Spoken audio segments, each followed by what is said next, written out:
উসমান রাদিয়াল্লাহু আনহুর মতো ধনী হতে কোনো সমস্যা আছে? আপত্তি আছে? একটা আমল তার জীবনী থেকে পাওয়া যায়, এটা পড়ে আমার কাছে এত নিজেকে এত ছোট মনে হচ্ছে, এই কাজ যদি এই আমলটা আমি করতে পারতাম। বলে দিব? চেষ্টা করছি যে করার, আপনারাও করার চেষ্টা করেন। উসমান রাদিয়াল্লাহু আনহু ধনী ছিলেন কিনা? তো নবীর কাছে গিয়ে বলছেন যে আমার ধন সম্পদ খুব বেশি বাড়ছে, ইয়া রাসূলুল্লাহ আপনি সম্পদ একটু কমানোর দোয়া করেন তো আমার জন্য। চিন্তা করা যায়, মানুষ এমন দোয়া কেউ করবে এই যুগে?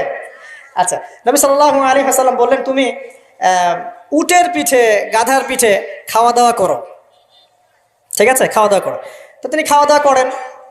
এখন কয়দিন পরে, কয়দিন বলতে কতদিন আল্লাহ ভালো জানেন, তিনি এসে বলছেন ইয়া রাসূলুল্লাহ আমার তো সম্পদ আরও আগের চেয়ে বাড়তেছে দেখি, আপনি কি দোয়া করলেন? সম্পদ আরও বাড়া শুরু করেছে এখন। তখন তিনি বলছেন যে তুমি যখন খাও তখন তোমার হাত থেকে যদি খাবার পড়ে যায় তুমি কি করো? তখন তিনি বলেছেন আমি আমার হাত থেকে